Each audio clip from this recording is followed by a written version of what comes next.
오늘 함께 나눌 말씀은 다니엘 1장 17절부터 21절까지 말씀입니다. 구약 성경 1231페이지 다니엘 1장 17절부터 21절까지 말씀 우리 함께 읽도록 하겠습니다. 다니엘 1장 17절에서 21절입니다. 시작. 하나님이 이 네 소년에게 학문을 주시고 모든 서적을 깨달게 하시고 지혜를 주셨으니 다니엘은 또 모든 환상과 꿈을 깨달아 알더라. 왕이 말한 대로 그들을 불러들일 기한이 찼으므로 환관장이 그들을 느부갓네살 앞으로 데리고 가니 왕이 그들과 말하여 봄에 무리 중에 다니엘과 하나냐와 미사엘과 아사랴와 같은 자가 없으므로 그들을 왕 앞에 서게 하고 왕이 그들에게 모든 일을 묻는 중에 그 지혜와 총명이 온 나라 박수와 술객보다 10배나 나온 줄을 아니라. 다니엘은 고레스 왕 원년까지 있으니라. 아멘. 오늘은 고레스 왕 원년까지 있으니라 하는 제목으로 말씀을 나누도록 하겠습니다. 우리가 다니엘서 말씀을 새벽마다 함께 나누고 있는데 이 다니엘서의 말씀을 이해하기 위해서는 반드시 알아야 되는 한 가지 사건이 있는데 그것이 바로 히스기야가 15년 동안의 생명을 연장받는 사건입니다. 이 사건을 모르고서는 사실 다니엘서 1장이 무엇을 의미하는지에 대해서 우리가 좀 알아야 되는 내용들을 미처 알 수가 없습니다. 이사야 선지자가 히스기야 왕에게 찾아와서 당신이 이제 죽을 겁니다. 이렇게 이야기를 해요.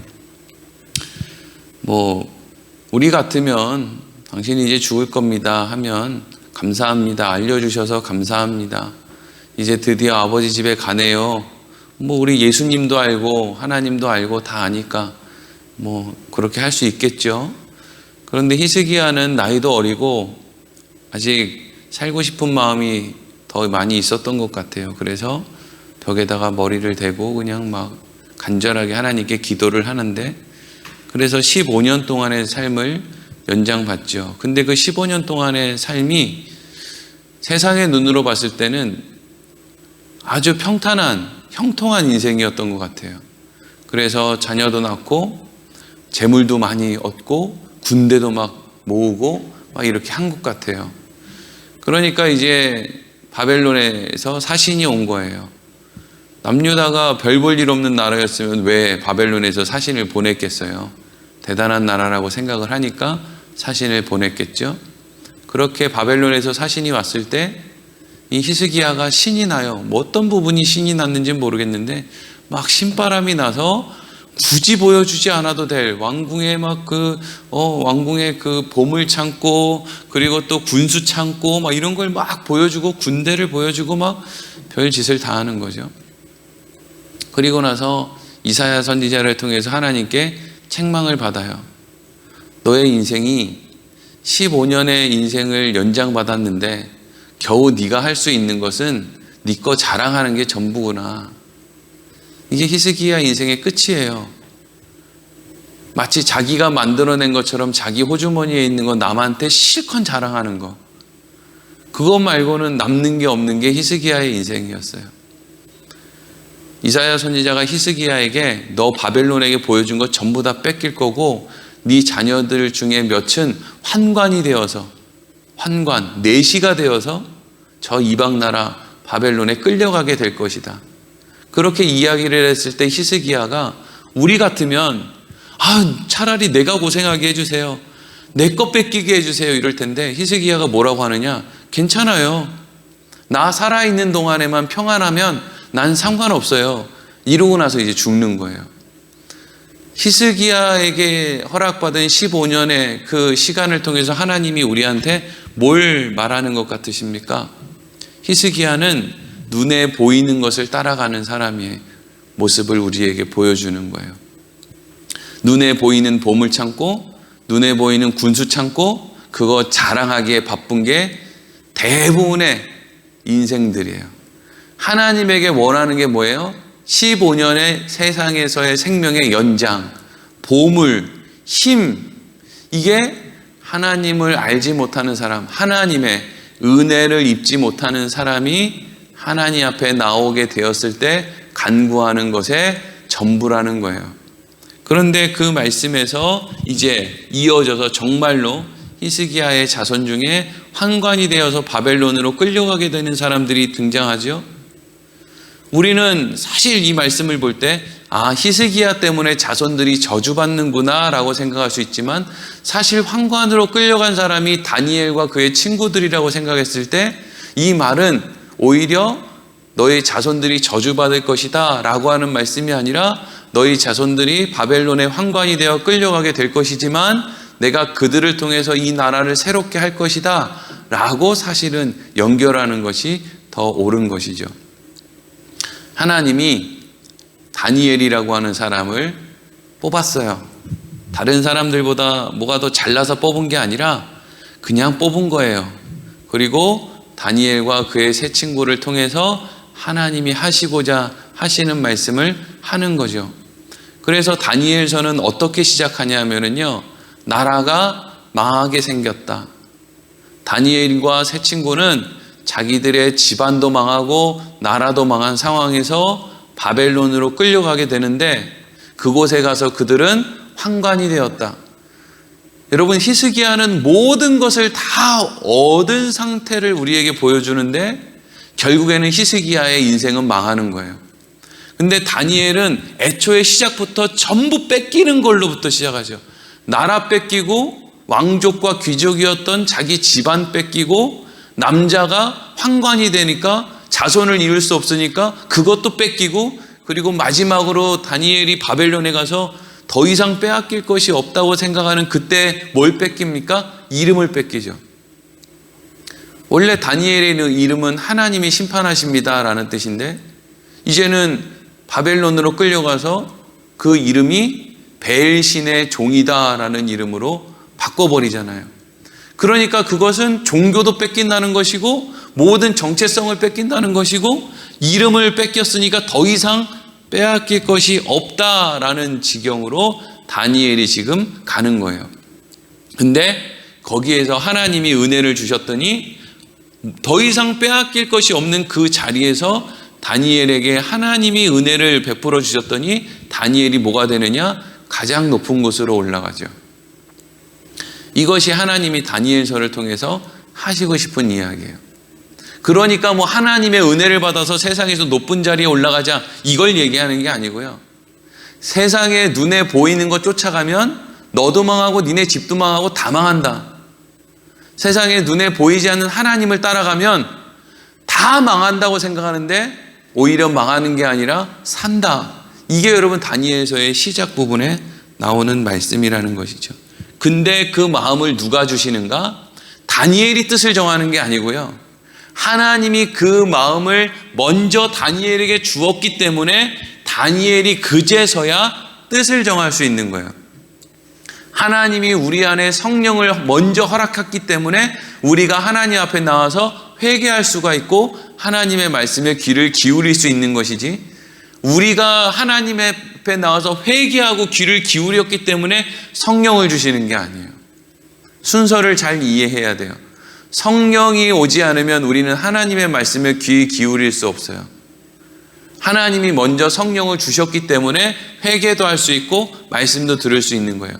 다니엘이 뜻을 정한 건 다니엘이 잘나서 그런 것이 아니라 하나님이 다니엘에게 그런 마음을 먼저 허락하셨기 때문이고, 그래서 다니엘이 뜻을 정했는데, 다니엘이 정한 뜻은 왕이 주는 음식 안 먹고 채식해야지, 이게 아니라 눈에 보이는 것 따라가는 삶을 나는 살지 않고 눈에 보이지 않는 하나님을 따라가야지. 나는 더 이상 잃어버릴 것이 없는, 모든 것을 다 빼앗긴 인생이지만 그래도 내 안에 있는 하나님은 그 누구도 빼앗아갈 수 없어. 그러니까 나는 다른 건 다 뺏겨도 내 안에 있는 하나님은 뺏기지 않을 거야. 이거의 다른 말이 나는 눈에 보이는 세상 따라가지 않고 눈에 보이지 않는 하나님을 따라갈 거야 하는 것으로 연결되는 거예요. 나는 하나님을 빼앗기지 않을 거야 이 말과 눈에 보이는 세상 따라가지 않을 거야 이것이 동의어라고요. 사람들은 근데 이상하게 하나님 나 세상에 가서 돈 벌어서 하나님 영광 돌릴게요 이러고 세상으로 가요. 그건 세상에게 하나님 팔아먹는 거예요. 다니엘이 했던 행동의 정반대의 일이죠. 그런데 그 이후에 하나님이 바로 이어서 뭘 보여주세요? 다니엘과 세 친구가 채식을 하기 시작했는데 열흘이 지난 다음에 보니까 함께 끌려온 다른 환관들보다 다니엘과 그의 세 친구의 얼굴빛이 몸이 훨씬 더 좋았다 이렇게 되어 있죠. 그러니까 이건 뭘 의미하는 것 같으세요? 나는 눈에 보이는 세상이 아니라 눈에 보이지 않는 하나님을 쫓아갈 거야 라는 삶을 살았는데 그들의 삶이 세상 쫓아갔던 사람들의 삶보다 훨씬 더 행복하고 훨씬 더 보기 좋았다더라 라는 것으로 먼저 지금 확인시켜주고 다니엘서가 이어지고 있는 거예요. 세상 쫓아가면 세상 얻는다고 생각하는 바보 멍청이들이 있어요. 서울 가면 돈 벌러 서울 가면 돈을 벌 수 있다고 생각하는 바보 멍청이들이 있다니까요. 돈 벌러 서울 가면은요 집세 내다가 끝나요. 다른 사람 하는 거 옆에서 보고 다른 사람 하는 거 쫓아가다가 가랭이 찢어지고 아무것도 남는 것이 없어요. 제일 어리석은 게 내가 마음만 먹으면 할 수 있다고 생각하는 게 제일 어리석은 거예요. 그리고 이제 오늘 말씀으로 넘어오는데 이제 오늘 말씀에서 하나님이 다니엘에게 주시는 것이 또 무엇인지 한번 보겠습니다. 오늘 17절 말씀 같이 읽어보겠습니다. 시작. 하나님이 이 네 소년에게 학문을 주시고 모든 서적을 깨닫게 하시고 지혜를 주셨으니 다니엘은 또 모든 환상과 꿈을 깨달아 알더라. 아멘. 여러분 이 말씀을 가지고 많은 사람들이 다니엘 공부법이다 뭐 이런 걸 만들었어요. 그래서 채식을 하고 뜻을 정하고 뭔가 하나님의 영광을 위해 살겠다고 다짐을 하고 그 다음에 공부를 하면 하나님이 지혜를 주셔서 다니엘처럼 이제 세상의 높은 자리 명문대학교에 들어가게 해주신다라는 논리를 가지고 만들어내는 게 다니엘 공부법인데 그런 게 우상숭배예요. 다른 게 우상숭배가 아니고요. 내가 하나님한테 요렇게 하면 하나님이 나를 세상에서 이런 자리까지 올려주실 것이다 라는 식으로 생각하는 게 우상숭배예요. 전형적으로 예수님을 잡아 죽인 유대인들이 가지고 있었던 생각이죠. 하나님이 다니엘과 세 친구에게 학문이 뭔지를 알게 해주셨고 서적을 깨닫게 하셨고 지혜를 주셨다. 이건 세상의 높은 자리에 올라갈 수 있는 지혜를 주셨다는 게 아니에요. 여기서 하나님이 알게 해주신 지혜는요, 오늘 말씀 제일 끝이 어떻게 끝나냐면요 21절 다니엘은 고레스 왕 원년까지 있었다 이 말로 끝나거든요. 이걸 연결시키지 못하면 이때 다니엘이 깨달은 학문과 지혜가 뭔지를 몰라요. 사람들은 쉽게 이때 하나님이 다니엘에게 학문도 주시고 뭐 지혜도 주셨구나, 꿈도 환상도 해석하게 해줬구나, 엄청 똑똑했겠네, 세상에서 엄청 높은 자리에 올라갈 수 있는 지혜를 주신 거네 라고 생각할 수 있는데, 여러분 그런 지혜를 가지면요 다니엘은 고레스 왕 원년까지 살아남을 수가 없어요.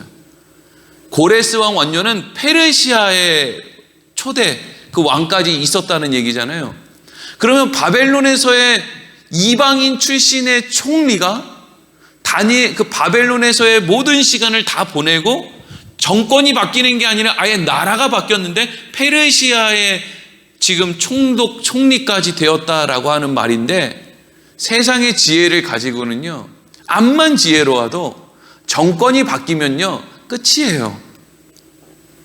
정권 바뀌면 끝이라고요. 지금 뭐 사람들 막 유세하고 막 손잡고 막 마치 자기가 무슨 뭐 대단한 것처럼 뭐 대통령, 국무총리, 뭐 국회의원 대단하지만 이제 4년 지나고 5년 지나서 또 투표해서 정권이 바뀌면 그냥 아무것도 없어요. 우리나라 대통령 다 저기 소위 학교에서 공부하고 있잖아요.